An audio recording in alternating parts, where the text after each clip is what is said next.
लाडली लाल के ऐसे महासुख रास और अद्भुत विलास सुख को श्री ललिताजू ने जगत के प्राणी कैसे प्राप्त कर पावे ये विचार किया।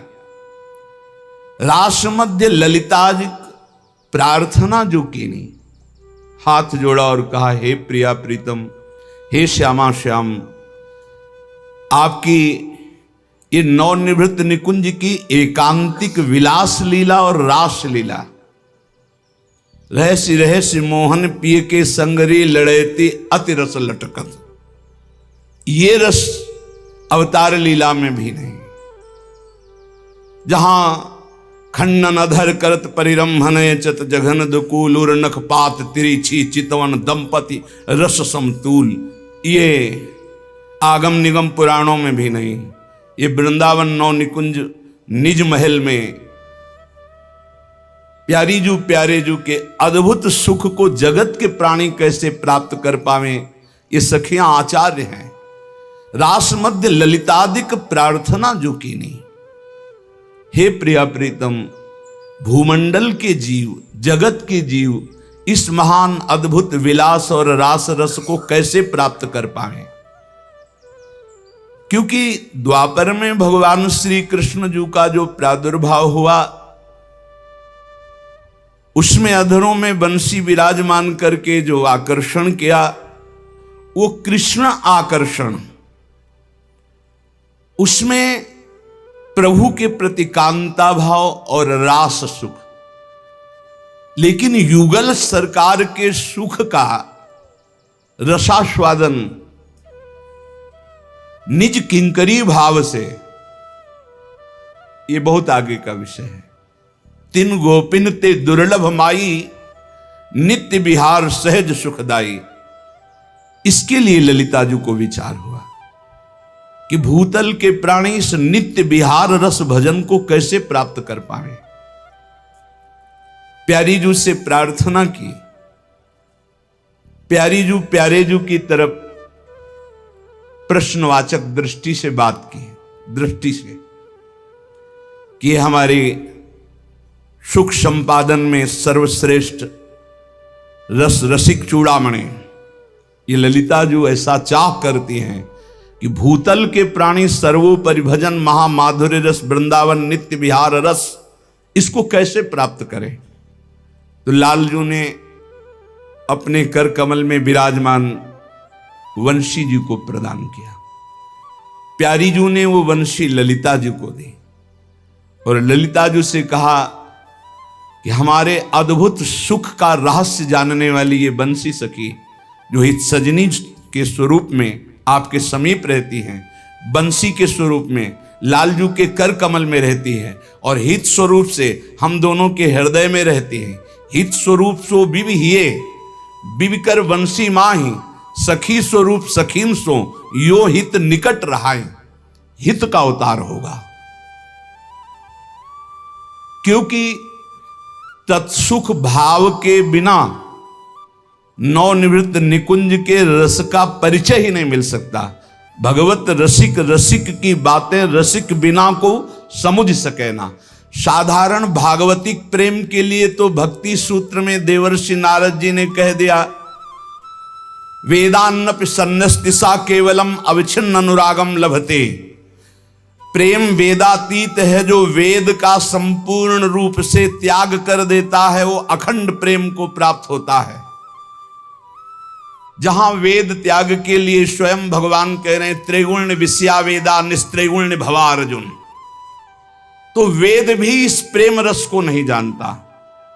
आगम निगम पुराण अगोचर सहज माधुरी रूप निधिम, यान भय आनंद कंद निज संपत्ति, गुप्त सुरीति प्रगट करणम, जय जग उद्योत व्यास कुल दीपक, श्री हरिवंश चरण शरणम।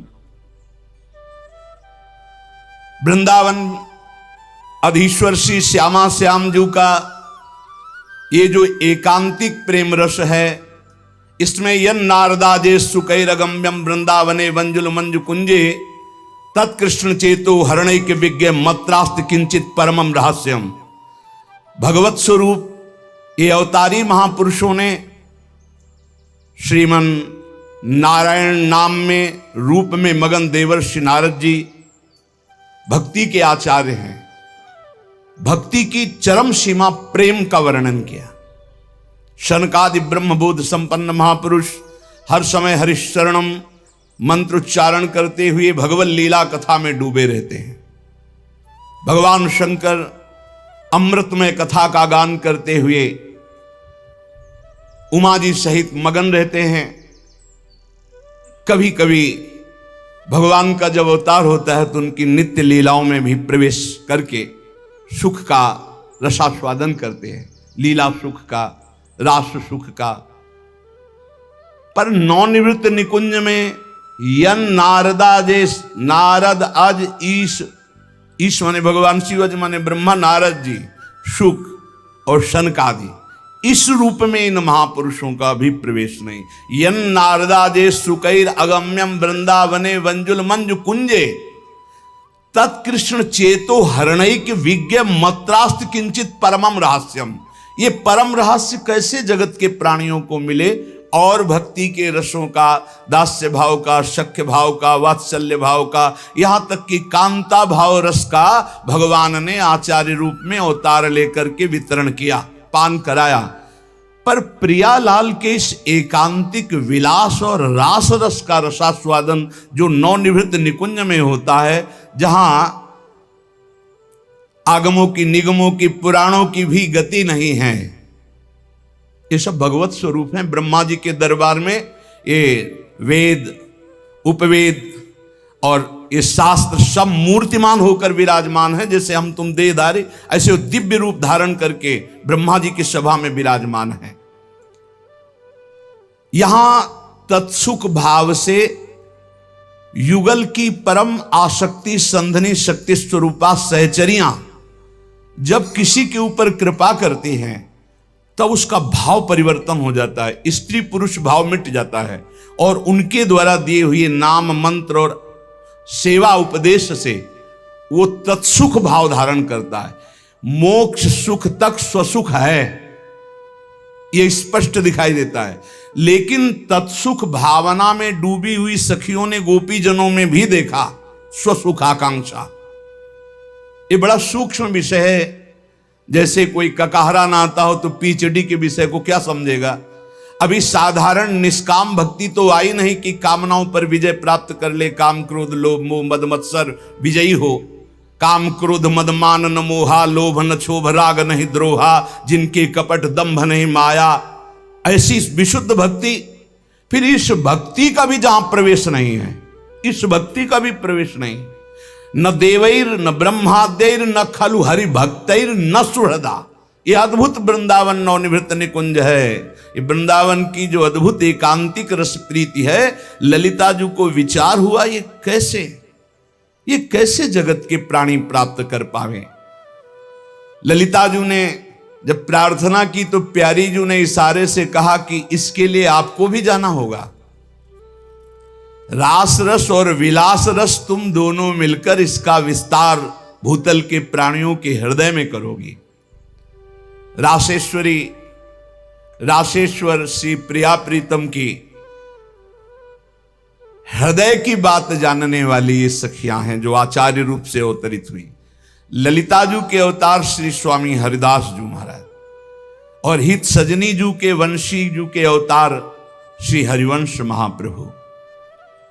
इसकी भूमिका रास में बनी अवतार भूमिका। ये बंशी बहुत चमत्कारमयी है। त्रैलोक में कोई ऐसा नहीं है कि बंशी का शब्द कान में पड़ा हो और उसका परिवर्तन न हो गया हो। जो जड़ है उनमें चेतनता जागृत हो जाती है, जो चैतन्य है वो जड़ता समाधि को प्राप्त हो जाते हैं। यहां तक कि सूखी लकड़ियां भी गीली हो जाती है, पत्थर में भी रस स्रवित होने लगता है। त्रैलोक विजयी जो भई श्री कृष्ण अधरन लागी, थिर चर किए चर थिर भये, मुनि ध्यान ते उठे जागी। समाधिस्थ जो थे वो चेतनता को प्राप्त होकर किधर बजी बंसी, और जो बहिर्मुख थे वो समाधि को प्राप्त हो गए। यमुना की धारा रुक गई, वायु का प्रवाह रुक गया, खग मृग पशु पंछी मौन व्रत धारण किए हुए मानो मुनि परमहंस हों। ऐसा अद्भुत ब्रजबधु मोहित करी पथ चली अति अनुराग, सोई व्यास वंश विदित धर्यो बपु बरनो कहा बड़ भाग। वही बंशी जो श्री राधाजू, वही हरि, और जो श्री हरिजू वही राधा, और राधा हरि तिनको प्रेम सुबंसी। सुबंसी श्री हरिवंश धर्यो बपू, रुचिर नाम जगत पर संसी। प्रिया प्रीतम का मिलित प्रेम ही बंसी रूप में है, और वही बंसी बपू धारण करके हरिवंश रूप में प्रकट हुई। आहा, कहा रसमय रच्यो द्वय अक्षर को नाम, राधा राधा। बंसी की जीवन यह मंत्र परम अभिराम। ये प्रभु के अधरों में जो बंसी विराजमान है, कोई बांस की बांसुरी नहीं है, ये हित है मूर्तिमान प्रेम। कहीं आपने पढ़ा जब भगवान ने अवतार लिया तो अमुक वन से अमनिया करके बांस लाया गया और फिर अमुक कारीगर ने बंसी बनाई? नहीं, ये श्री कृष्ण स्वरूप प्रेम में वपु धारण करने वाली ये बंसी है, भगवान के साथ ही अवतरित हुई है। इसे इस रहस्य को कोई नहीं जानता। कहीं आपको कि अमुक कारीगर ने बंसी की रचना की, अमुक बांस वन से ला करके और फिर प्रभु को, नहीं। ये जैसे भगवान सच्चिदानंद नित्य, ऐसे भगवान के आभूषण, भगवान के वस्त्र, भगवान के अस्त्र और भगवान का सब कुछ चिदानंदमय। श्यामा श्याम का प्रेम ही बंसी रूप में विराजमान है। राधा माधव का प्रेम मूर्त रूप हुआ वो हरिवंश चंद्रजू के रूप में। ये प्रेम मूल है। जो बंशी जी हैं, रस मूल मुरलिका आनंदिनी, ये रस की मूल है। बड़ा चमत्कार बंशी जी का, इसे कोई समझ नहीं पाया। एक भी गोप उठ करके नहीं गया, बजी तो यहीं, एक भी गोप नहीं गया, एक भी ऋषि मुनि नहीं भाग के आए। सब जो जहां जैसे था वहीं शिथिल कर दिया। आकर्षण किसी का नहीं किया बंसी जी ने, सिर्फ गोपी जनों का किया। आप पढ़ करके देख लीजिए, द्वापर में जो भगवान के अधरों में विराजमान होकर श्री कृष्ण आकर्षण में प्रेम क्लीम, ये श्री कृष्ण आकर्षण, राधाकर्षण, श्री कृष्ण आकर्षण। लेकिन जब बंसी जी अवतार धारण करें तो युगल आकर्षण, प्रिया प्रीतम, प्रधानता राधा चरण ठसक। लालजू महाराज के अधरों में विराजमान बंसी का एक व्रत है, रसना कटो जो अन रटो, निरख अन फुटो नयन, श्रवण फुटो जो अन सुनो, श्री राधा जस बैन। ये अद्भुत प्रेम। लालजू इस परा विद्या का निरंतर जप करते रहते हैं अपनी रसेंद्री से और वंशी से। इसीलिए बंसी इनके अधरामृत का पान स्वीकार करती है। नहीं, वो अनन्य है। लालजू के अधरों में विराजमान होकर निरंतर जो रसास्वादन करती है अधरामृत का, वो इसीलिए कि हरि रसना राधा राधा रट, ये उच्छिष्टामृत भुक्त वैव, ये अनन्य है। बंशी अनन्य है, अन्य उच्छिष्ट नहीं पा सकती, राधा उच्छिष्ट। राधा नाम सुधा रसम लालजू की जिह्वा में विराजमान है। जपत हरि विवश तव नाम प्रतिपद विमल, मनसि तव ध्यान ते निमिष नहीं टरिबो। इसलिए बंसी हर समय इनके अधरों में जब विराजमान होती तो रसास्वादन करती है, मानो लालजू अपने अधरों में विराजमान करके बंसी को भोग लगा रहे, राधा रस सुधा का। लालजू महाराज का आंतरिक हृदय प्रिया जो हैं और प्रियाजू महाराज का आंतरिक हृदय लालजू है। श्याम रंग श्यामा रंगी, श्यामा के रंग श्याम। और सहचरी का हृदय श्यामा श्याम है। बड़ा प्रेम गरु है सहचरी का। लालजू की रूप माधुरी, लावण्य माधुरी देखकर प्रियाजू चकोरी की भांति उनके रूप रस का पान करती है। लाडलीजू के मुख चंद्र को देख करके लालजू के नेत्र चकोर भय बेसुध हो जाते हैं। और सखियां दोनों युगल के रूप मुख चंद्र का पान करके सावधान होकर सेवा कर रही। इसलिए सखियों का प्रेम बहुत गरु प्रेम है। वंशी जब ललिताजू के कर कमल में दी, ललिताजू राधाष्टमी में जब उत्सव मनाया जाता है हमारे यहां प्यारीजू के प्रादुर्भाव का, तब उस समय ललिताजू के प्रादुर्भाव का उत्सव मनाया जाता है। स्वामी श्री हरिदास जी महाराज का जो प्रादुर्भाव, वो ललिताजू ही तो पधारी। ये जो बंसी प्रकट हुई है, आप सच्ची मानिए, इसका नाद जो श्रीमद चतुरासी जी है, ये बंसी नाद है। एक बार यदि 24 घंटे में इस नाद का पाठ कर ले, चौरासी जी का, ये आई ही इसीलिए है। 84 लाख योनियों से छुटकारा हो जाएगा। वृंदावन की भूमि में बैठ करके जब किसी से सत्य बुलवाने की बात कही जाती तो कहा जाता मंदिर में चढ़ करके बोलो। तो यहां वृंदावन की भूमि में बैठकर आचार्य चरण ने जो कहा, श्री पूज्य रूपलाल गोस्वामी जी, छुटी 84 भ्रमंते निरखे जुगल किशोर, बड़े बड़े महापुरुषों ने कहा। और स्वयं मोक्ष धर्मावलंबी भगवान विश्वनाथ जी के कृपा प्रसाद से पूर्ण, कोई आकांक्षा नहीं किसी रस की, तब उन्होंने इस रस की आकांक्षा जागृत की।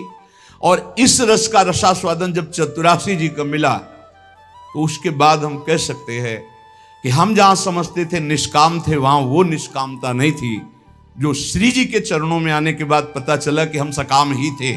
हम मोक्ष को निष्काम समझ रहे थे, लेकिन श्री जी के चरणों में आने के बाद पता चला मोक्ष भी एक कामना है।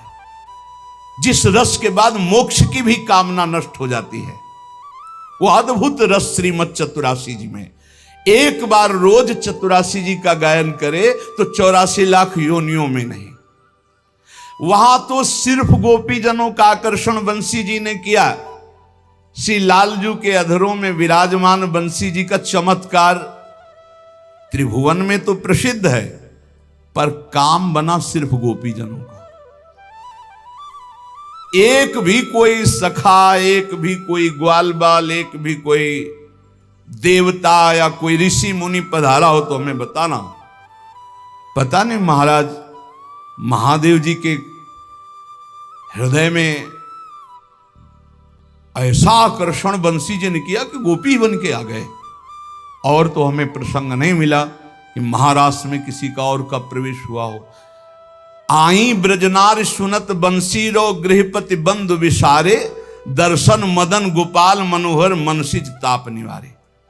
लेकिन जब बंसी स्वरूप हरिवंश चंद्रजू ने अवतार किया, अपना प्रादुर्भाव, अपना वपु धारण किया प्रगट में इस कलिकाल में, तो कोई भी हो, पुरुष हो, स्त्री हो, बालक हो, वृद्ध हो, सब इस वंशी नाद के आकर्षण में प्रिया प्रीतम के प्रेम के रस के मतवाले हो गए। भगवत मुदित जी रसिक अनन्यमाल में लिखते हैं कि हरिवंश चंद्रजू की जो शरण भये हृदय से, वो सब रस सिद्ध महापुरुष भये। हृदय से जो तन वांग मनोभी रमलई सोहम तो वाश्रिता। बड़े करुणा में प्रभु स्वयं बंसी जी के चरण चापते रहते हैं।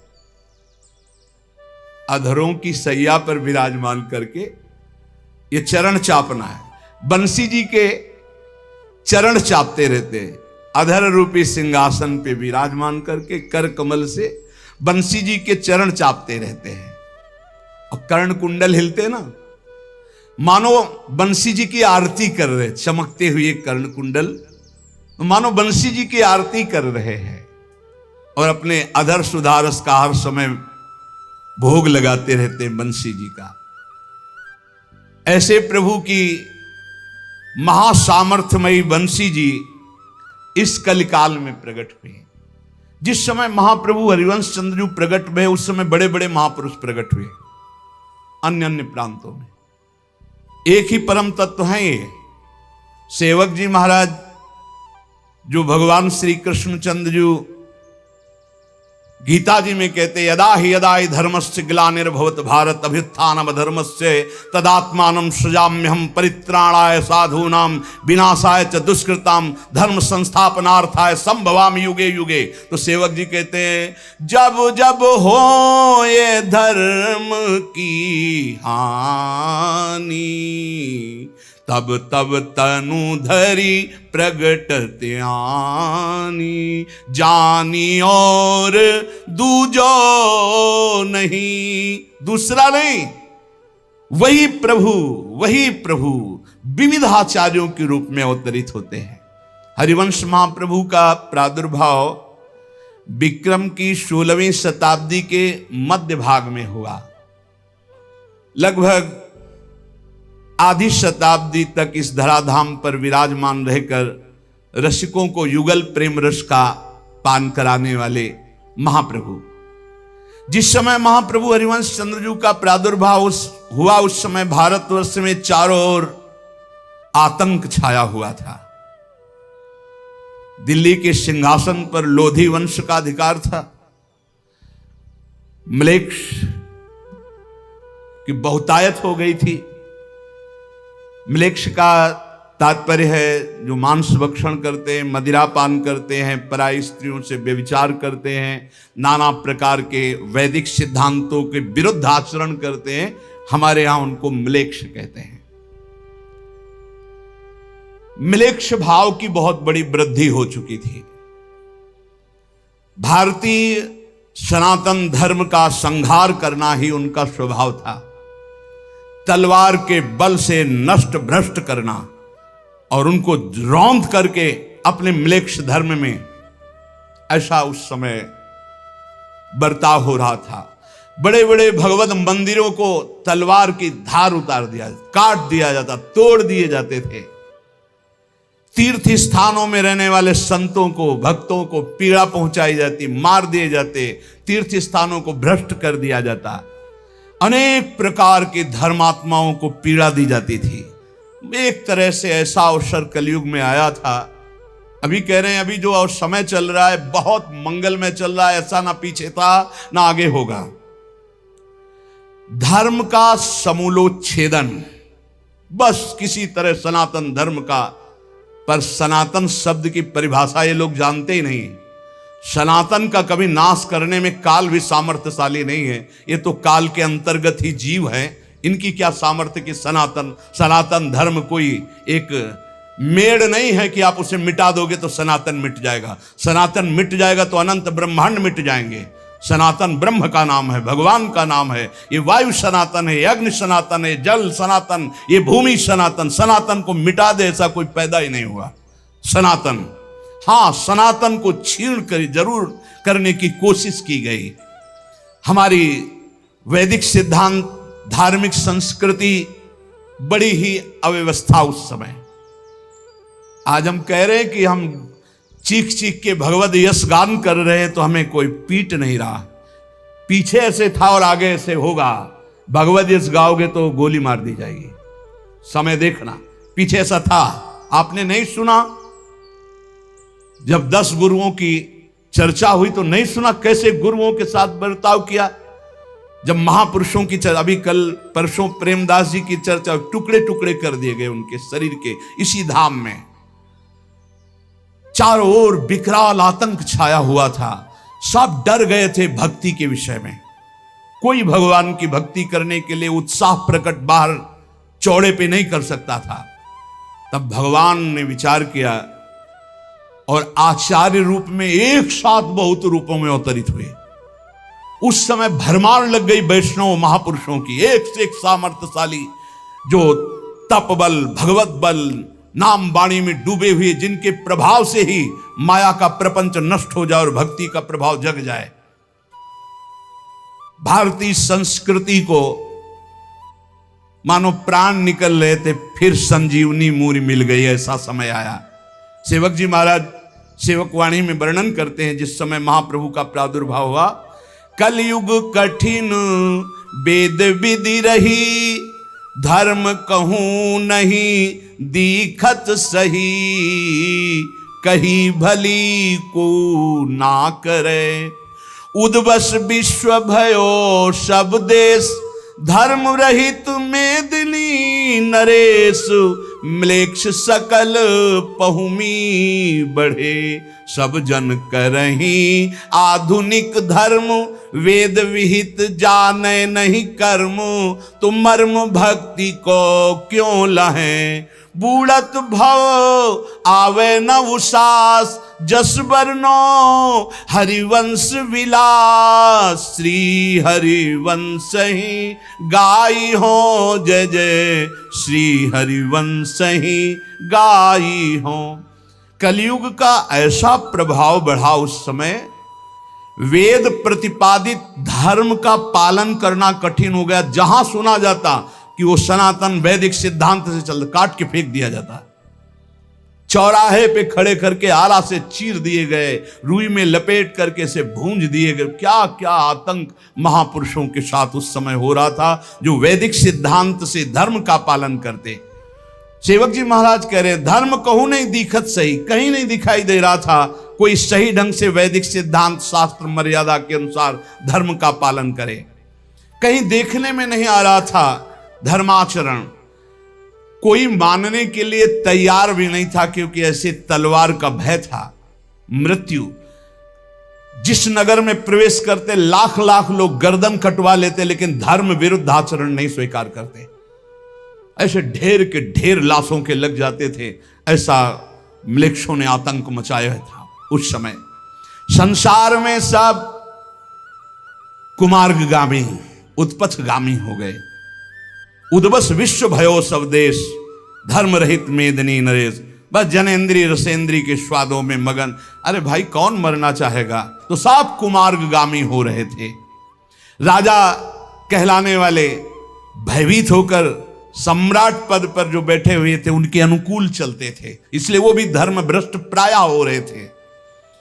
वैदिक सनातन धर्म को छोड़कर आधुनिक धर्म, स्वेच्छाचार परायण, भोग वासना परायण सब हो रहे थे।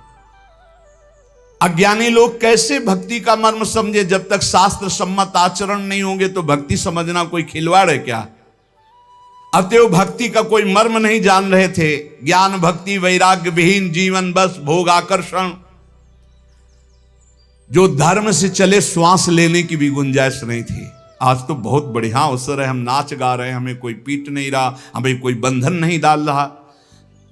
धर्म रहित जानी सब दुनी, म्लेच्छन भार दुखित में दिनी, तो धनी और दूजो नहीं, करी कृपा मन कियो विचार, श्रुति पथ विमुख दुखित संसार, सार वेद विधि उद्धरी, सब अवतार भक्ति बिस्तरी, पुनिरस रीति जगत उद्धरी, करो धर्म अपनो प्रगट, प्रगटे जानि धर्म को नाश, जस बरनो हरिवंश विलास, श्री हरिवंश ही गाई हो।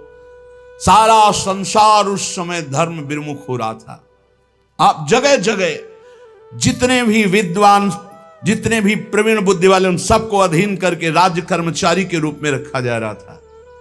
यह पूरे देश में आतंक छाया हुआ था।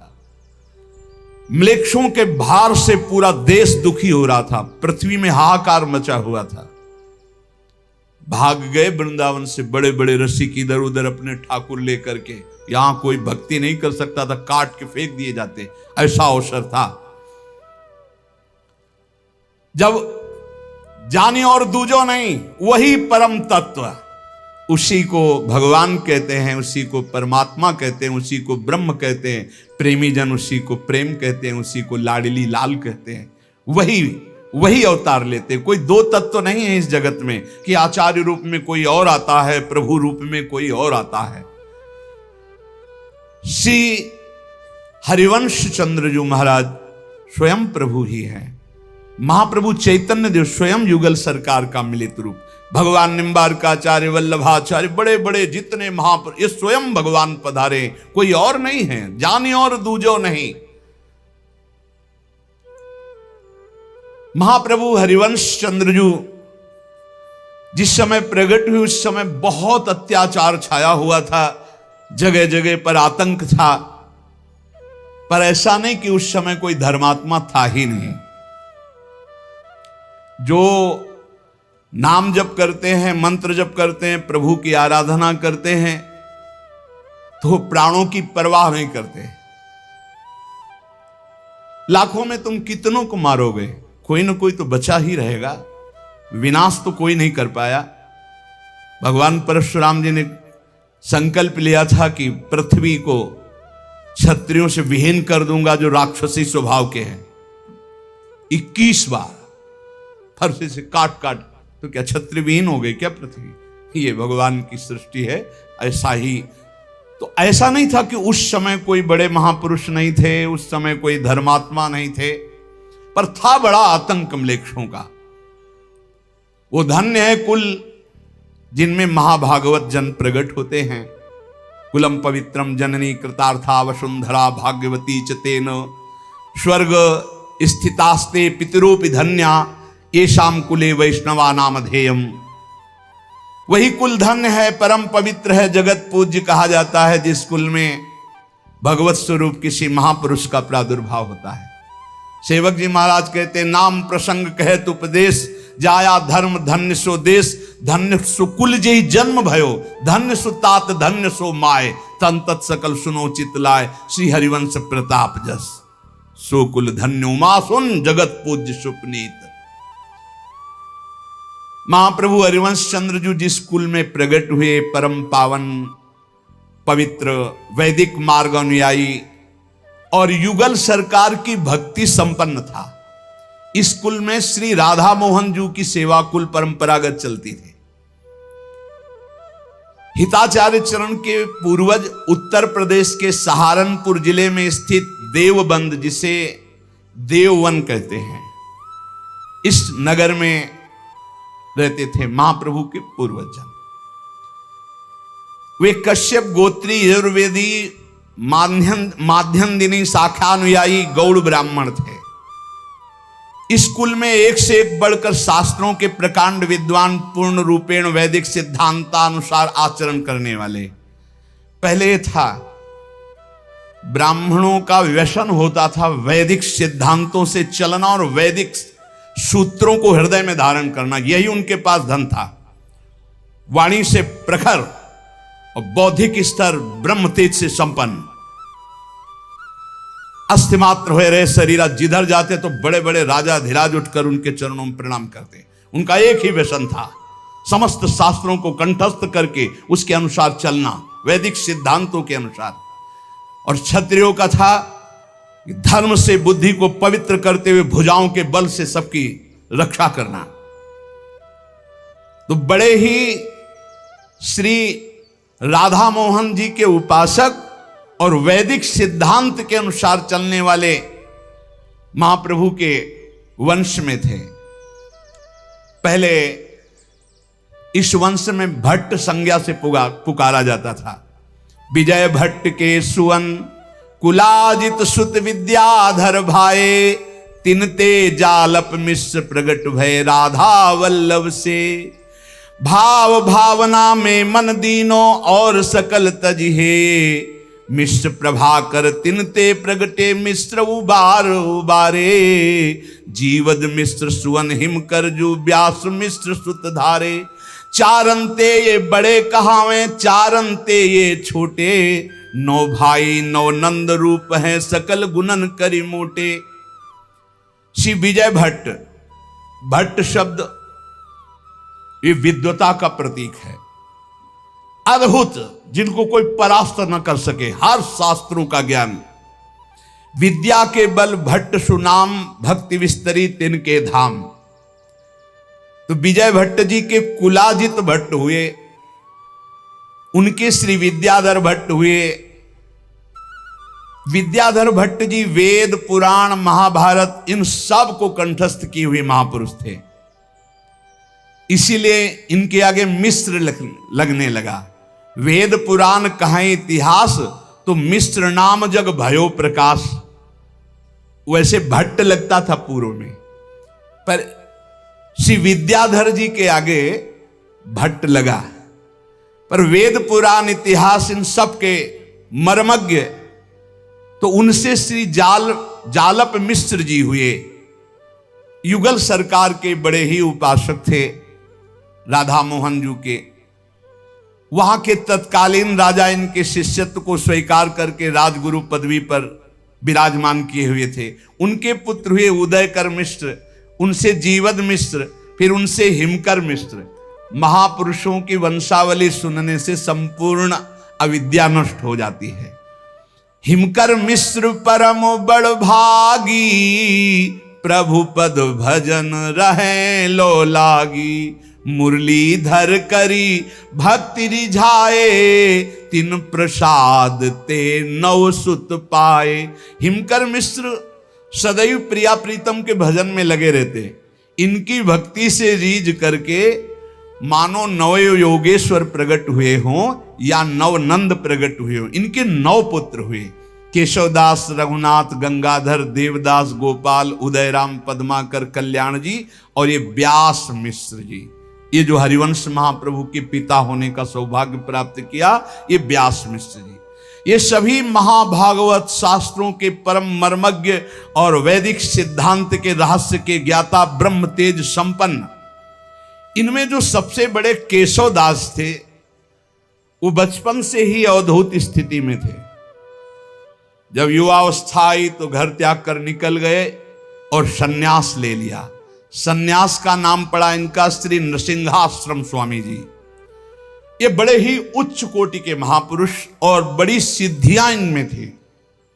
ये अहर्निश स्वरूप बोध में स्थित और भगवत आराधन बाह्य क्रिया, अंतर में स्वरूप बोध, अवधूत स्थिति। आचार्य महापुरुषों का प्रादुर्भाव दैवी संपदा संपन्न महान तेजस्वी कुलों में ही होता है। अवतारी महापुरुषों को अपने गर्भ में धारण करने की सामर्थ्य हर माता में नहीं होती। वो दैवी शक्ति संपन्न माता होती है, तभी उनको अपने उदर में धारण कर सकती है। इसीलिए दैवी संपदा संपन्न कुल में आचार्य महापुरुषों का अवतार होता है। इन सभी 9 भाइयों में 4 से छोटे और 4 से बड़े, मध्य में हरिवंश महाप्रभु के पिता होने का सौभाग्य मिला उनको, श्री व्यास मिश्र जी उनका नाम। ये वेद पुराण इतिहास सकल शास्त्रों में बड़े ही परम प्रवीण होते हुए इनका सबसे ज्यादा प्रभाव ज्योतिष शास्त्र में था। उस समय के भारत के सुप्रसिद्ध ज्योतिषियों में व्यास मिश्र जी थे।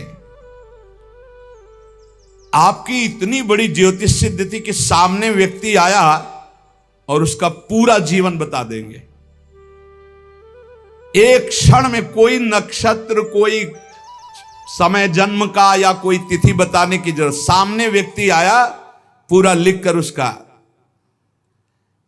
आपका स्वभाव बड़ा दैन्य, इतना विद्वान, इतना ज्योतिषाचार्य होने पर भी अहम नहीं, मृदु स्वभाव और राधा मोहन जी की आराधना में तन्मय।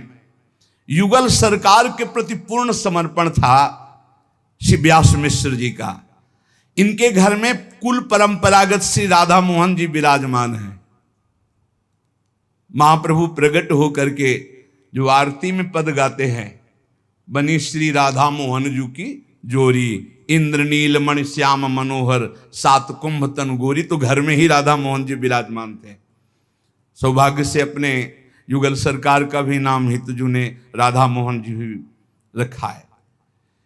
आपके यहां संतों की भीड़ लगी रहती थी, क्योंकि इतना मृदु सरल स्वभाव, पवित्र आचरण, प्रिया प्रीतम की उपासना, वैदिक सिद्धांत का स्थापन आचरण में, तो संत प्रभावित होकर के प्राय आते रहते थे और घर में संतों की सेवा होती रहती, बड़ा आनंद मंगल। कहीं कथा हो रहा, कहीं कीर्तन हो रहा, कहीं वैदिक सिद्धांत की चर्चा हो रही।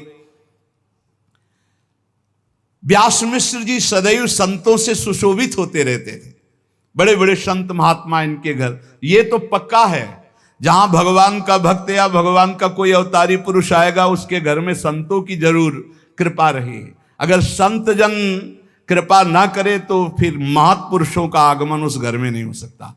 जिस घर में संतों का चरणामृत नहीं छिड़का गया, जिस घर में संतों की जूठन नहीं गिरी, जिस घर में संतों की आरती नहीं उतारी गई, जिस घर में संत बैठकर भजन नहीं किए, वहां महाभागवत कैसे पधारेंगे? फिर ये तो स्वयं प्रभु हैं, आचार्य हैं। आप अपना सर्वस्व संतों को समर्पित किए हुए रहते, मानो संत स्वामी, हम तो सेवक हैं। जैसे विश्वामित्र जी के आगे दशरथ जी हाथ जोड़कर कहते हैं, नाथ सकल संपदा तुम्हारी, मैं सेवक समेत सुत नारी। आप स्वामी हैं, मैं सेवक। ऐसे ही व्यास मित्र जी संतों के साथ ये कि आप स्वामी हैं, ये सब कुछ आपका है नाथ, हम आपके सेवक हैं। आपकी सहधर्मिणी परम सुंदरी सुशीला रूपवती, परम पातिव्रत धर्म से युक्त श्री तारा रानी जी, ये महाप्रभु को गर्भ में धारण किए। कितना हो भाग्य सौभाग्य, व्यास मिश्र जी पिता और तारा रानी जी माता। आपकी कुल परंपरागत बहुत संपत्ति थी, क्योंकि राजा महाराजे सब सेवक थे, तो आप एक स्वतंत्र राज वैभव की तरह जीवन, हाथी घोड़ा सेना रथ धन संपत्ति सब। 9 भाई व्यास मिश्र जी। देश देशांतर में व्यास मिश्र जी की ख्याति सुनकर दिल्ली की गद्दी पर आसीन तत्कालीन बादशाह, उसका नाम यहां नहीं दिया गया, बादशाह, पृथ्वीपति, देशाधिपति या नरेंद्र ऐसा कहकर वर्णन किया गया, लेकिन संकेत नहीं किया गया कि उस समय वर्तमान में बादशाह कौन था। गणित के अनुसार कोई लोधी वंश का या हुमायूं, ऐसा उस समय का, लेकिन स्पष्ट नहीं दिया गया, इसलिए इसमें यह नहीं कहा गया कि तत्कालीन बादशाह अमुक थे।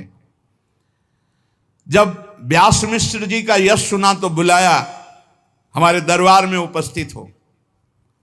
व्यास मिश्र जी ने विचार किया, मुझे कुछ चाहिए तो नहीं ऐसे बादशाह के सामने जाऊं, पर यदि नहीं जाता तो सनातन धर्म के विपरीत तो वैसे ही लोग आचरण कर रहे हैं और उद्दंड हो जाएंगे। अगर हम जाएंगे तो इनको वैदिक सिद्धांत से प्रभावित करके, धर्म से प्रभावित करके, कम से कम अपने सनातन धर्म का हम ये हित कर पाएंगे कि जहां या मंगल सोचेंगे वहीं हम इन पर शासन करेंगे। ऐसा विचार करके बुलावे को ठुकराया नहीं और कहा हम आ जाएंगे, आप लोग जाइए। दिल्ली पर विराजमान बादशाह से मिलने के लिए केवल इसी बात से स्वीकृति दी कि अपने सनातन धर्म की रक्षा कर पाए, ये जो धर्मावलंबियों पर अत्याचार करते हैं उसको हम रोक पाए। श्री व्यास मिश्र जी देवबंद से लगभग 170 किलोमीटर दूर दिल्ली, अब हाथी घोड़े रथ सब थे ही, बादशाह के दरबार में पहुंचे। वहां सूचना हुई परम ज्योतिषाचार्य व्यास मिश्र जी पधारे हैं। उसने आदेश कर दिया, बुलाओ सभा में। जे ही गए तो मुखमंडल पर ब्रह्मणत्व का तेज, जो त्रिकाल संध्या करता, निरंतर भगवत आराधन करता है, कभी जवान में किसी भी व्यसन का, उसका ब्रह्म तेज सुरक्षित रहता है। ब्रह्म तेज में बड़ी सामर्थ्य, जो आजकल कहते हैं ना, क्या जानो ब्रह्म तेज को, सुरक्षित ही नहीं, इसलिए उसको तुम जानो क्या ब्रह्म तेज को। अगर ब्रह्म तेज सुरक्षित है, जो कह दिया जाए तत्काल वही होगा। अभी कुछ वर्ष के बालक है श्रृंगी ऋषि, कह दिया महाराज परीक्षित को 7 दिन में तक्षक काटेगा, तो किसी ब्रह्म ऋषि की ताकत नहीं थी कि उस बालक के वचन को मिटाल सके। ये ब्रह्म तेज है। आज मदिरापान, हुक्का पीना, व्यभिचार, गंदे आचरण, न गायत्री, न संध्या, न धर्म, न वंदना, न जानते ही नहीं क्या है ब्रह्म, ऐसे अमोघ ब्रह्म तेज को ऐसे ही नष्ट कर रहे हैं। ब्रह्म तेज को देखते ही खड़ा हो गया बादशाह, ये सामर्थ्य नहीं है कि ऐसे महापुरुष के पधारने पर प्राण उत्थापन करते हैं कि बैठे रहो तुम।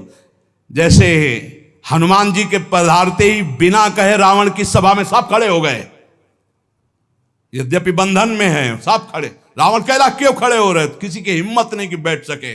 महावीर भगवान शंकर का साक्षात अवतार, महाभागवत, महान शक्ति संपन्न, सब खड़े हो गए अपने आप।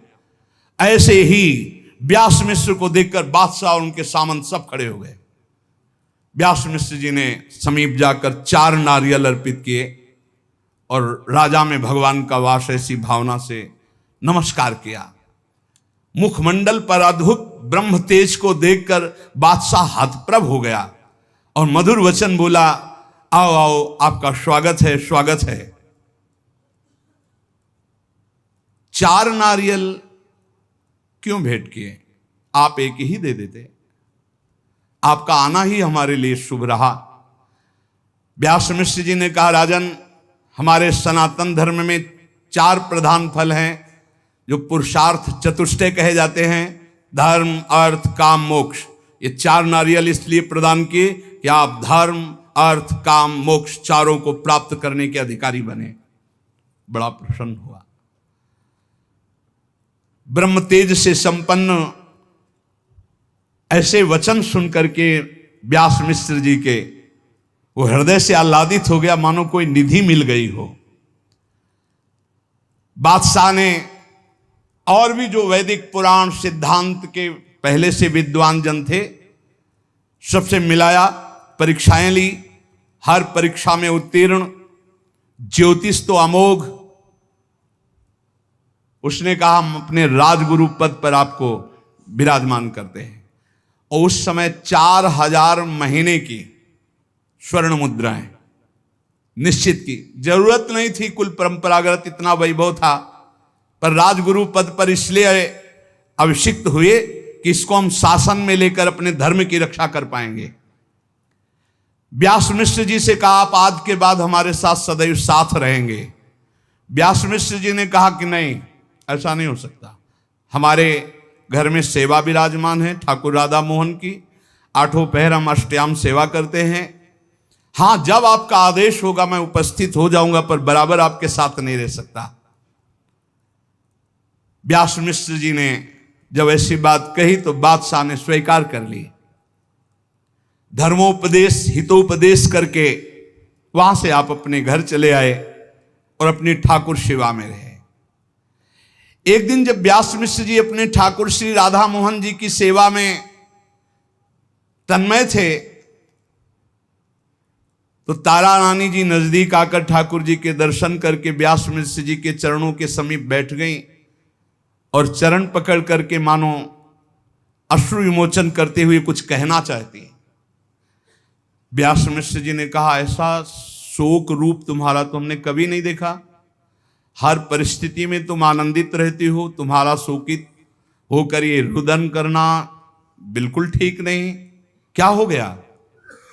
तो उन्होंने कहा, आप मेरे दुख का कारण जानते हो, पर मैं अब असहनीय हो गया है मेरी अवस्था भी अब, इसलिए मैं बहुत दुखी हूं कि आज तक मेरे कोई संतान नहीं हुई। खूब वैभव है। व्यास मिश्र जी 9 भाई थे। बड़े तो परमहंस नरसिंहाश्रम स्वामी, कोई हमारे संतान ही नहीं। तो ये सब भोग वैभव ये सब काटने को दौड़ता है। मुझे अब कुछ अच्छा नहीं लगता। ये संपत्ति भवन प्रकाश, संतति बिनु मन रहे उदास, मुझे ये सब, मुझे संतान चाहिए। तो उन्होंने कहा कि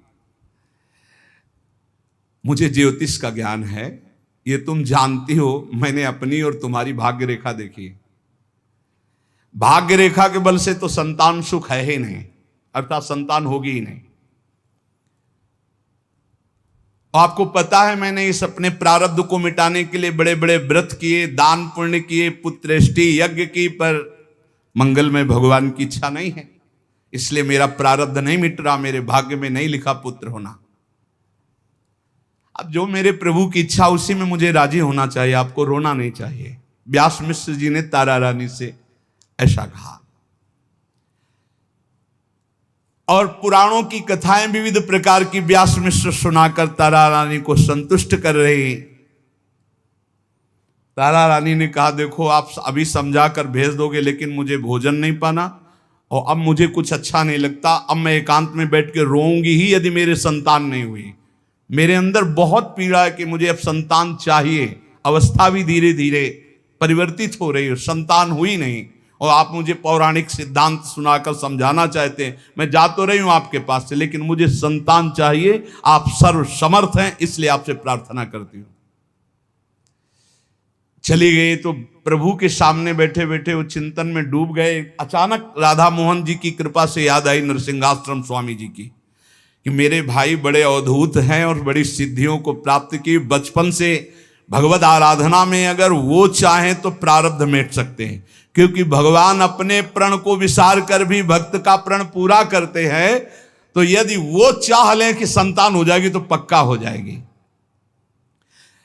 लेकिन वो कहाँ है, मेरी बात कैसे पहुंचेगी उन तक, अब ये तो भगवान के ऊपर ही है। नृसिंहाश्रम स्वामी जी कभी एक जगह ज्यादा टिकते नहीं थे। पूरे भारत की नदियों में भ्रमण करना, तीर्थ स्थानों में भ्रमण करना, ज्ञान के समुद्र तत्वबोध संपन्न महापुरुष और प्रगट में भक्ति का आचरण करने वाले। काशी, प्रयाग, कुरुक्षेत्र, बद्रीनाथ, केदारनाथ, गंगोत्री, यमुनोत्री, विभिन्न तीर्थों में पावन गंगा यमुना की प्रदक्षिणा, ये सब नृसिंहाश्रम स्वामी जी। नृसिंहाश्रम स्वामी जी कैसे मिले, ये बात राधा मोहन के ऊपर छोड़ दी व्यास मिश्र जी ने। एक बार हरिद्वार में गंगा जी का निर्मल जल, उसमें खड़े हुए स्नान कर रहे थे नृसिंहाश्रम स्वामी जी। तो लगा कि घर में जो कुल परंपरा से विराजमान राधा मोहन है, उनको कैसे गंगा स्नान कराऊं। भाव में डूब गए। बस सामने राधा मोहन और बस ऐसे। इधर व्यास मिश्र जी ने जब पट खोले तो सब गंगा जल से भरा मंदिर और राधा मोहन जी भीगे हुए। राधा मोहन जी से कहा, सरकार ये कौन सा भक्त आपका अभिषेक कहां से कर रहा है आप। तो राधा मोहन जी ने उनको बताया कि नृसिंहाश्रम स्वामी हरिद्वार गंगा जी में खड़े मेरा अभिषेक कर रहे हैं, इसलिए मैं गंगा में। अब तो और प्रसन्नता हो गई कि हमारा जो भाव था कि राधा मोहन जी ही सब बात बनाएंगे, तो अब इसका मतलब संबंध अब जरूर आकर्षण होगा। जब हरिद्वार गंगा में राधा मोहन जी का अभिषेक किया तो राधा मोहन जी की कृपा से उनके हृदय में आया। बहुत काल हो गए, जन्मभूमि नहीं गए, देववन। यद्यपि जन्मभूमि आदि नहीं जाना चाहिए विरक्त होने के बाद, पर ये भगवत प्रेरणा, क्योंकि महाभागवत परम वैदिक सिद्धांत से चलने वाले युगल उपासक उनके भ्राता, और वहां संत समुदाय आता रहता, तो संत मंडली के साथ नृसिंहाश्रम जी के मन में आया कि चलो कृतार्थ करते हैं व्यास मिश्र को। उनके यहाँ ये सब कीर्तन कथा और भगवत तत्व की बातें और ये सब संत प्रसाद पाएंगे। देखो भगवान कैसे संयोग बनाते हैं। राधा मोहन जी का अभिषेक होना, उनके मन में देव बनाने की बात आना, बिना फोन का फोन, बिना पत्र का पत्र। भगवत प्रेरणा से सहसा वो देववन बहुत से संतों की जमात के साथ आ गए। यह हरिद्वार से 60 किलोमीटर दूरी पर स्थित देववन है। वहां देववन की शोभा देखते हुए बड़ा सुंदर बगीचा था राधा मोहन जी के लिए। लता पता फल फूल से शोभित बाग, उसमें आकर समस्त सन्यासियों के मध्य में अवधूत शिरोमणि नरसिंहाश्रम स्वामी जी विराजमान हुए। कोई जाके सूचना दिया कि राधा मोहन जी की वाटिका में संत मंडली पधारी, तो आते ही रहते थे। सुनि कह व्यास भये ही हरे, रोम रोम आनंद अति भरे। पुरजन बंधु लिए सब लाल, मिलन चले सुनिता ही वार। पद बंधन करी भुज भरी मिले, इतुत परम प्रेम सुख झिले। व्यास मिश्र जी ने जो ही देखा है संतों की मंडली में जैसे तारागणों के मध्य में चंद्रमा चमक रहे हो, ऐसे स्वामी अवधूत नृसिंहाश्रम जी विराजमान, जाके साष्टांग दंडवत किया। व्यास मिश्र को आया देखकर नृसिंहाश्रम स्वामी जी खड़े हुए और हृदय से लगाया, दोनों तरफ अद्भुत आनंद। सब सन्यासियों की चरण वंदना करके चरण पखारे, चरणामृत लिया, आरती उतारी, भोग पवाए। नृसिंहाश्रम स्वामी जी तत्व की चर्चा, भगवत चर्चा। व्यास मिश्र जी अवसर ढूंढ रहे हैं कि एक बार अवसर मिले और ये एकांत में घर चले तो बात बन जाए, जो तारा रानी के हृदय में बात है वो बात इनके कान तक पहुंचा दें। 6 घंटा बीत गए, अवसर नहीं मिला, भगवत चर्चा होती रही संत मंडली में। व्यास मिश्र जी ने कहा प्रसाद पाने का समय हो रहा है, सब संतजन पधारे। पधारे, सबको सुंदर सुंदर प्रसाद पवाया गया, फिर शयन की व्यवस्था हुई। व्यास मिश्र जी ने नृसिंहाश्रम स्वामी जी के चरणों में मस्तक रखकर कान के पास कहा कि हम तो दर्शन कर चुके हो, हमारे मन की सारी कामनाएं आपने पूर्ण कर दी है, हमें कुछ नहीं चाहिए। पर घर में कुछ एक प्रश्न है जिसका समाधान आपसे हो, तो आप एकांत अवसर दें कुछ मिनट के लिए। नृसिंहाश्रम स्वामी जी विचार किया कि संत मंडली से अनुमति लेनी चाहिए। एकांत के लिए थोड़ी अनुमति लेकर राधा मोहन जी के मंदिर पे जाकर विराजमान हो गए।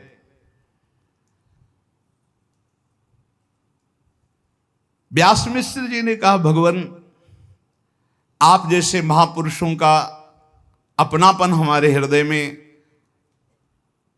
बड़े सौभाग्य से प्रकट होता है, तो सब संत हमारे हैं, पर आप तो हमारे हैं ही, इसलिए हम अपनी दुख सुख की बात तो आपसे कह ही सकते हैं। प्रभु, मुझे यद्यपि सत्य कहता हूं कोई इच्छा नहीं, पर तारा रानी की तरफ कहा कि ये प्रतिपल रोती रहती हैं, उदास बैठी रहती हैं, अश्रु आ रहे हैं, आप कृपा करके इनके दुख को दूर कीजिए। तो व्यास मिश्र से कहा कि तुम्हारी धर्म पत्नी क्यों दुखी है, क्या कमी है, क्यों परेशान है, पूछकर बताओ। व्यास जी ने तारा रानी से कहा कि तुम रुदन क्यों करती रहती हो, ये बात पूज्य स्वामी जी से कहो। स्वामी जी ने कहा रुदन करने और बताने की कोई जरूरत नहीं है, तुम निरंतर भगवत चिंतन करती रहो, सब आनंद हो जाएगा, जैसे संत कहते हैं। तो उन्होंने कहा कि प्रभु, आपके पिता के आप 9 पुत्र हुए और व्यास मिश्र जी के आंगन में एक भी पुत्र नहीं है। मिश्र जी के आंगन में एक भी पुत्र नहीं। हमारे हृदय में प्रबल लालसा है कि एक पुत्र चाहिए, और वो अभी तक पूर्ण नहीं हुई, यही परम दुख का कारण है। आप सर्व सामर्थ्यशाली हैं, प्रणत जनों के दुख हरण करने वाले हैं, मुनि हैं, महात्मा हैं, सिद्ध हैं। आपकी कृपा से अनहोनी भी होनी में हो सकती है, होनी भी अनहोनी में। कर तुम अकर तुम अन्यथा कर तुम, सर्व समर्थ आप हैं। मुझे आप कृपा करके वरदान दीजिए कि हमारे पुत्र हो। व्यास मिश्र जी ने सारी बात नृसिंहाश्रम जी से कही तारा रानी की, क्योंकि डायरेक्ट बात नहीं, ये आर्य मर्यादा पहले थी। ये बात सुनकर नृसिंहाश्रम स्वामी जी ने कहा तुम ज्योतिषाचार्य हो, क्या तुमने ज्योतिष में अपनी भाग्य रेखा नहीं देखी जो मैं देख रहा हूं? इस जन्म में तुम्हारे संतान का प्रयास व्यर्थ है, तुम्हारे संतान नहीं होगी, संतान योग ही नहीं है। विधाता ने भाग्य में तुम्हारे संतान योग नहीं लिखा। पूर्व कर्मानुसार जीव को संतान के द्वारा सुख दुख प्राप्त होता है, या संतान प्राप्त होती है या नहीं प्राप्त होती है, ये सब तुम जानते हो। फिर क्यों ऐसी बात कही? तारा रानी जी बीच में ही अब बोल पड़ी, कहा प्रभु अगर सब हमारे भाग्य से ही होता है तो आप भी हमारे भाग्य में हो, फिर आप जैसे महात्माओं का प्रबल प्रताप क्या? सब हमारे प्रारब्ध से ही होता है तो आप जैसे महात्माओं का प्रताप क्या? और आप भी तो हमारे भाग्य में हो कि हम हमारे पति के बड़े भाई हो, तो फिर आप जैसे महात्माओं का प्रताप क्या अगर सब हमारे प्रारब्ध और भाग्य में ही है? धृष्टता क्षमा की जाए, आप महापुरुषों के आश्रय से भाग्य बदला जा सकता है। स्वामी जी अब आप टालिए नहीं, मैं आपकी शरण में हूं, मेरे हृदय में प्रबल पुत्र कामना है, उसे पूर्ण कर दें। जैसे गंगा जी का स्पर्श पापों का शमन करता है, तापों का शमन करता है, ऐसे आपके चरणों का सानिध्य ये कामना हमें तप्त कर रही, इसे शांत कर दीजिए। वांछा कल्पतरु आश्रय दाता अवधूत शिरोमणि मैं आपकी शरण में हूं। तारा रानी की बात सुनकर आंख मूंदली सिंहासन स्वामी जी मौन रहे। फिर कहा आप चिंता मत करो, भगवान का कोई न कोई मंगल में विधान होगा। बस वो एकांतिक उदासीन अवस्था में गए। जो राधा मोहन जी की वाटिका थी उसमें अलग बैठकर एक वृक्ष के नीचे चिंतन करने लगे। अचानक समाधि लग गई। ये भागवतिक संदेश था। समाधि में उन्होंने एक महापुरुष के वचन सुने, तुम जिस बात का चिंतन करके उदास हो गए हो, ये मुझे बर्दाश्त नहीं होगा। मेरा उपासक उदास हो जाए, नहीं। तुम्हारे हृदय में आज तक कभी कोई कामना उत्पन्न नहीं हुई, इसीलिए तुम इस कामना की बात सुनकर के उदास हो गए हो। व्यास मिश्र के भाग्य में पुत्र योग नहीं है, पर मैं स्वयं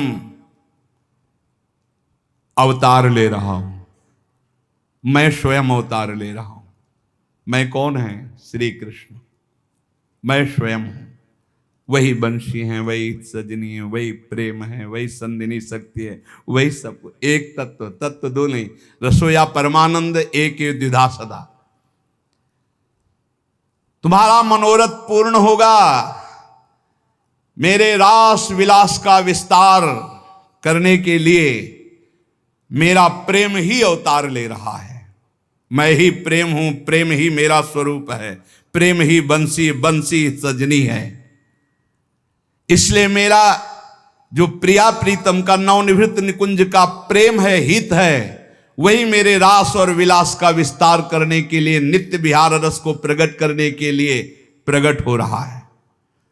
चिंता तुम छोड़ो और अनुज को यह सूचित कर दो कि कोई साधारण पुत्र नहीं, सत्ता प्रकट होने जा रही है, हित सत्ता। तत्काल ध्यान छूटा, रोम रोम आनंद में हुआ। दौड़ते हुए व्यास मिश्र के घर गए। प्रभु को गोप्य चरित हो जैसे, आई अनुज सो बरन्यो तैसे। प्रभु पद पूजन दृढ़ व्रत धारो, पुत्र होई जस धरनु तिहारो। व्यास मिश्र, तारा रानी ने देखा प्रफुल्ल कमल मुख खिला हुआ नृसिंहाश्रम, और समझ गए कोई भागवतिक सूचना है। अद्भुत आनंद की लहरें उठ रही थी नृसिंहाश्रम स्वामी जी की। कहा व्यास मिश्र मंगल हो गया, मंगल हो गया। स्वयं प्रेम अवतार ले रहा है आपके घर में। प्रिया प्रीतम का स्वयं प्रेम अवतार हो रहा है।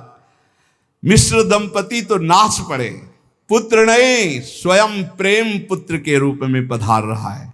श्री लाल बिहारी प्रभु और श्री लाडली जू, इन दोनों के हृदय का हित और लाल के अधर पर विराजमान बंसी स्वरूप, सखियों के मध्य में हित सजनी स्वरूप, उसी प्रेम का अवतार तुम्हारे यहां हो रहा है। अब तुम व्रत उपवास नियम धारण करो। ये बात सुनकर मिश्र दंपति के हर्ष का ठिकाना न रहा। नृसिंहाश्रम के चरणों में गिर पड़े। फिर उन्होंने कुछ नियम पद्धतियां बताई, ऐसे ऐसे रहो, ऐसी आराधना करो, क्योंकि स्वयं प्रेम का अवतार हो रहा है। निष्काम भाव रहना, कोई सकामता ना आने पावे, एक क्षण भी इष्ट के भजन के बिना न व्यतीत हो, और प्रिया प्रीतम का सदैव उच्छिष्ट ही पाना, उन्हीं के चिंतन में रहना, भूमि पर शयन करना, दिन प्रतिदिन जो नियम बताए उनका पालन करना, नृसिंहाश्रम से, क्योंकि प्रभु पधार रहे हैं। आपका धन केवल प्रिया प्रीतम राधा मोहन जी, लोक धर्म का त्याग करके हर समय प्रेम धर्म के चिंतन में रहना, चारों तरफ भगवत भावना में मगन रहना, केवल अनुराग प्रभु का, ऐसी भावना से युक्त रहना, तभी अनुराग का अवतार होगा। ये वो आ रहे हैं जिनके पीछे पीछे प्रिया प्रीतम डोलते हैं। ये वो आ रहे हैं जो प्रिया प्रीतम को प्रदान करते हैं। ये वो आ रहे हैं जो ये कहते हैं वही प्रिया प्रीतम करते हैं। व्यास मिश्र से बताकर नृसिंहाश्रम जी संतों के साथ कुछ दिन वहां रहे और फिर मंडली के साथ विचरण करने के लिए रात दिन प्रिया प्रीतम के चिंतन में व्यास मिश्र और तारा रानी, और खूब संतों की सेवा, दूसरों को खूब वैभव था, लुटाते आनंद मगन। आत्मज्ञानी निरपेक्ष भगवत अनुरागी महात्मा जो ठान ले उसे भगवान निश्चित पूरा करते हैं। इस प्रसंग से यह भी पता चला कि अगर आत्मज्ञानी ब्रह्मनिष्ठ भगवत प्रेमी महात्मा ठान ले तो भाग्य रेखा क्या है। देखा ना, भाग्य रेखा में कुछ नहीं था, पुत्र योग, और पुत्र कौन आए, जगत को परम पावन करने वाले प्रेमावतार हित हरिवंश महाप्रभु। जैसे नृसिंहाश्रम जी ने दिनचर्या बताई थी पति पत्नी, वैसे ही रात दिन उपासना करने लगे। राधा मोहन जी की उपासना में कुछ ही समय व्यतीत हुआ कि युगल का प्रेम तारा रानी के गर्भ में प्रकाशित हो गया। तारा रानी ने बहुत आनंदित होकर कहा प्रभु व्यास मिश्र से, मेरे उदर में आभास होता है कि गर्भ है, धन्य हो तुम, धन्य हो। व्यास मिश्र ने कहा, मिश्र जी ने, धन्य हो तुम, धन्य, क्योंकि मुझे बताया है नृसिंहाश्रम स्वामी जी ने कि तुम्हारे गर्भ से कौन प्रकट होगा। कैसे बताऊं, क्या सुकृत हुए, कौन सा सौभाग्य कि मुझे यह सुनने को मिला कि तुम्हारे गर्भ में प्रेम पल रहा है, प्रेम हित। तारा रानी जब से महाप्रभु आए तब से अद्भुत तेज संपन्न, मानो एक बिजली की सी कांति झलक रही हो, क्योंकि महाप्रभु प्रियाजू का साक्षात स्वरूप है। अतुलित रस बरसत सदा सुख निधान बनवासी, अद्भुत महिमा महि प्रगट सुंदरता की रास। सुंदरता की रास किसको कहा गया? श्री जी को। मानो श्री जी का साक्षात प्रतिबिंब ही है हरिवंश महाप्रभु। तारा रानी के तेज के आगे सब हतप्रभ हो जाते हैं, उनके हर अंग में तेज जागृत हो गया। जिस प्रकार माता देवकी को कंस कारागार में अद्भुत तेज प्राप्त हुआ जब प्रभु, ऐसा भाव कि प्रभु गर्भ में आ गए। जैसे बंदी गृह जगमगाने लगा था देवकी जी के तेज से, ऐसे ही तारा रानी के श्रीअंग से संपूर्ण महल प्रकाशित हो गया व्यास मिश्र जी का, क्योंकि प्रियाजू और लालजू की प्रीति प्रकट हो रही है। आश्चर्यजनक कांति देख करके अब तो सबको आनंद हो रहा है कि कोई अवतार प्रकट होगा, कोई महान दिव्य विभूति पधार रही है। अनेकानेक बिना बुलाए बड़े गुप्त के महात्मा जो एकांत में भजन करने वाले, वो सब आने लगे व्यास मिश्र जी के यहाँ। जैसे पुष्प में पराग आ जाए तो भौरे मंडराने लगते हैं, ऐसे दिव्य दिव्य महापुरुष व्यास मिश्र जी के यहाँ पधारने लगे, क्योंकि प्रिया प्रीतम का प्रेम प्रकट हो रहा है। बहुत अद्भुत मूर्ति महाप्रभु हरिवंश चंद्र जो। अब तो कैसे होंगे प्रेमावतार हरिवंश महाप्रभु, इस ध्यान में तारा रानी मगन लगे। उनके सामने वो छवि आने लगी बाल रूप हरिवंश महाप्रभु की। वो कभी कभी बातें करने लगती, प्रेम की अद्भुत दशा में डूबी रहती, अलौकिक दिव्यानंद में व्यास मिश्र डूबे रहते। व्यास मिश्र जी जब से महाप्रभु गर्भ आए तब से बादशाह से बात करना ही छोड़ दिया, जाला ही छोड़ दिया। तारा रानी के समीप ही रहने लगे, क्योंकि एक अद्भुत सुख मिलता। महाप्रभु गर्भ में थे, स्वयं देख रेख करते।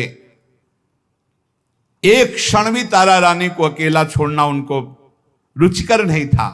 तारा रानी के मुखारविंद पर एक ऐसा माधुर्य प्रकट हुआ कि जो देखता वो देखता ही रह जाता, बेसुध हो जाता, आनंद मगन हो जाता। फिर व्यास मिश्र को तो अपार आनंद, उनको पता है कौन पधार रहे हैं। मुनि के मन जो बात रमी रही, देखो चाहे जो प्रभु कही। श्री नृसिंहाश्रम जी ने विचार किया कि देखें, जो हमें आकाशवाणी में ध्यानस्थ समाधिस्थ में आदेश हुआ था वो फलीभूत हो रहा है। दर्शन करे चल के। वो बद्रीनाथ से फिर हरिद्वार आए और वहां गंगा में स्नान करके संतों को वहीं विराजमान करके देववन व्यास मिश्र जी के यहां अकेले आए। उस समय 6वां महीना चल रहा था गर्भ का। परम धर्म के पालक नृसिंहाश्रम जी जो ही गृह में प्रवेश किया, अनुभव हो गया साक्षात प्रभु पधार रहे हैं। व्यास पत्नी तारा रानी पौड़ी हुई थी, सेविकाएं भी सेवा में थी। नृसिंहाश्रम स्वामी जी बिना किसी सूचना के पधारे थे, तत्काल उठकर बैठ गए। नृसिंहाश्रम स्वामी जी ने कहा, लज्जा करने की जरूरत नहीं है, तुम्हारे गर्भ में साक्षात प्रभु पधारे हैं।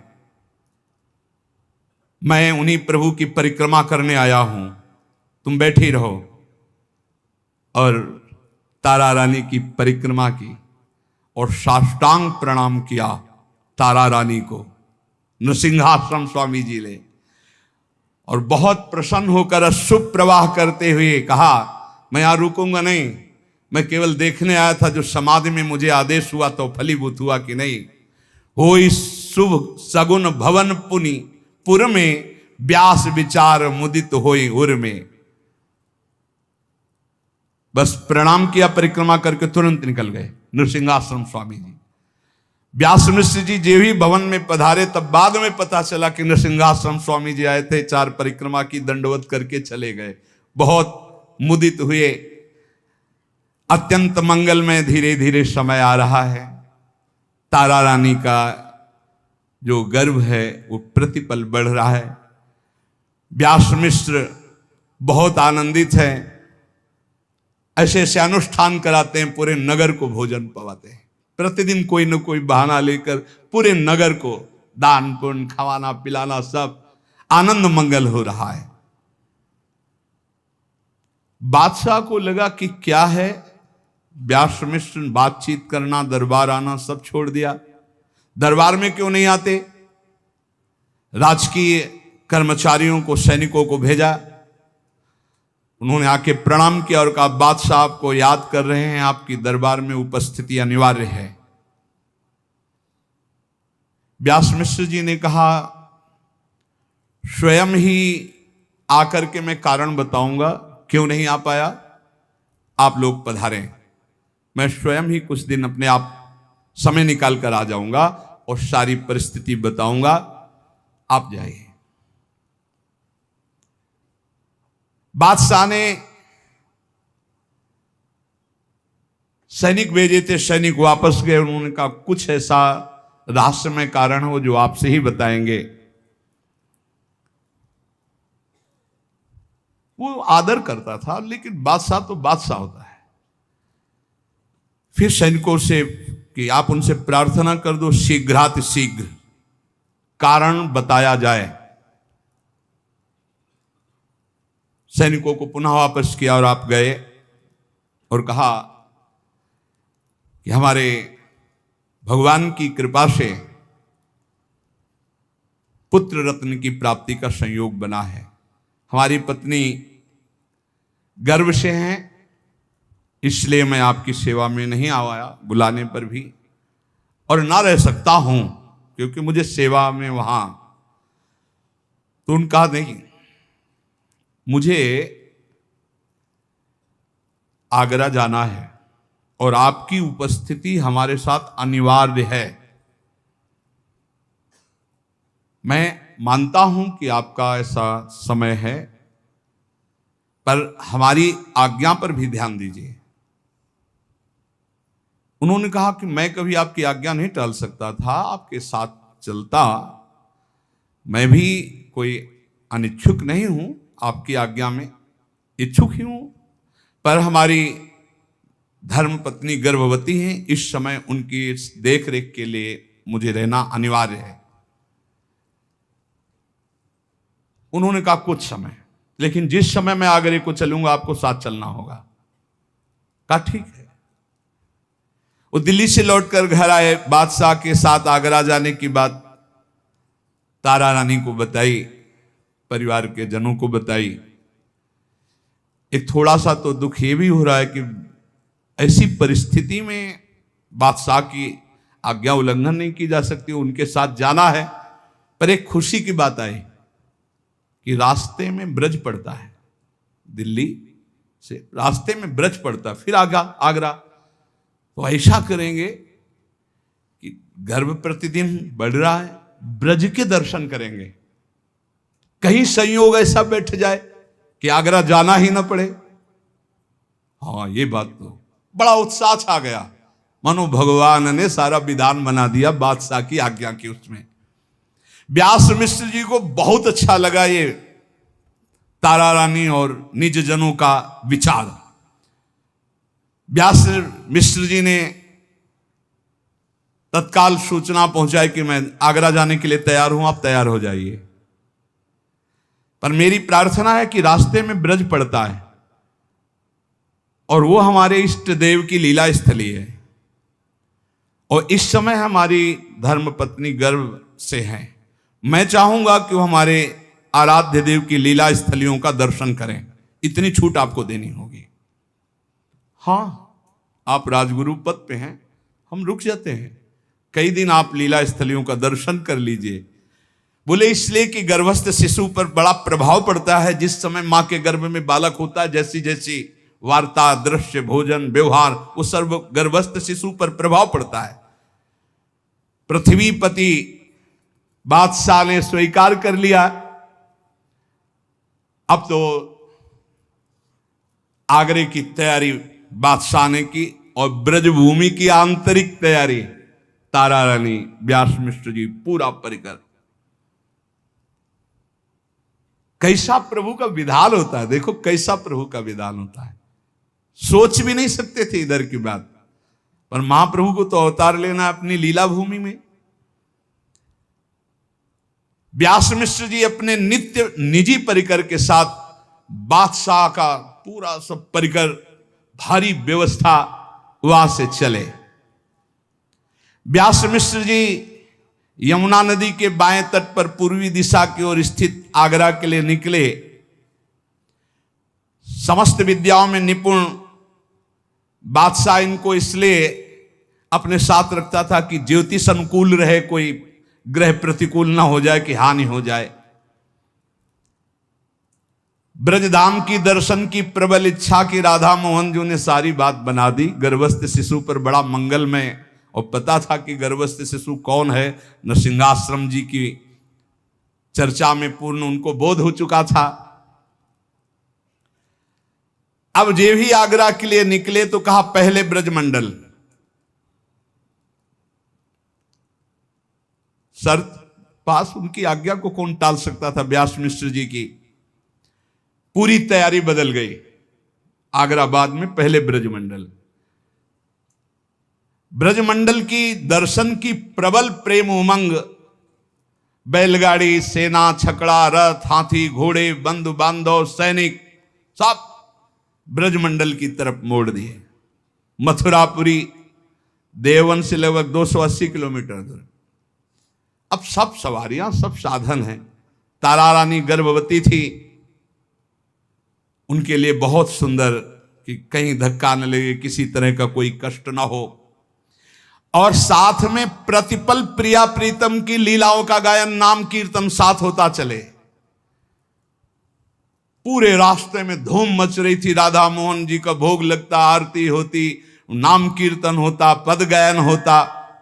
जगह जगह पड़ाव डालकर विश्राम करते हुए भगवत लीला, भगवत सेवा, गुणगान ब्रज की ओर। अहो भाग्य जे ही ब्रज में, अहो भाग्य, ये परम पावन प्रिया प्रीतम का निज देश है ब्रज। हे ब्रजवास, समझते हो, देव दुर्लभ बात है। तारा रानी के हृदय में अद्भुत उमंग। पालकी से उतर करके ब्रजभूमि को दंडवत किया तारा रानी ने। व्यास मिश्र जी ने भी साष्टांग दंडवत किया, और भी द्विज परिकर ने दंडवत किया। ब्रज में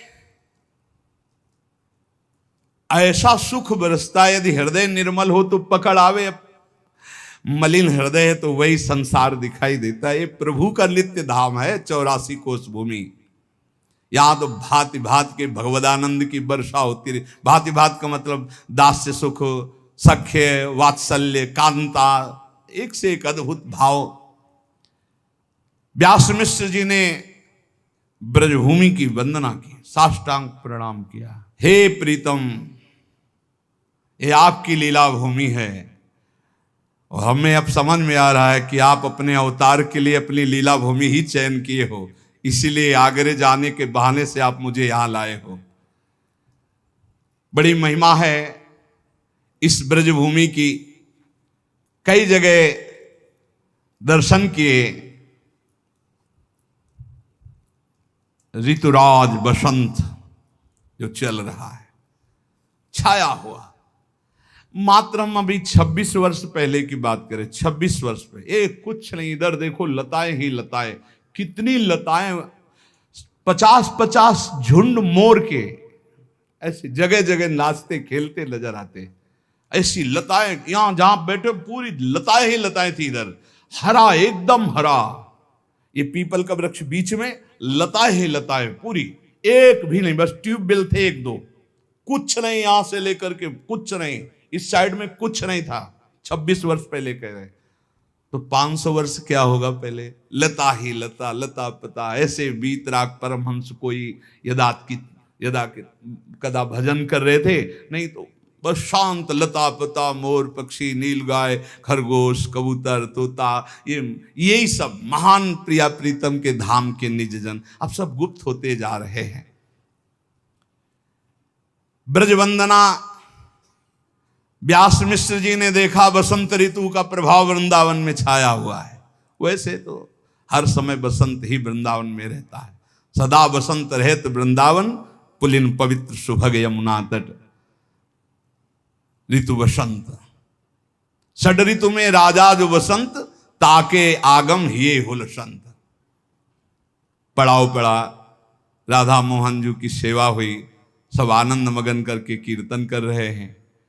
महाप्रभु का कल प्रादुर्भाव है, कल प्रकट होंगे बादग्राम में।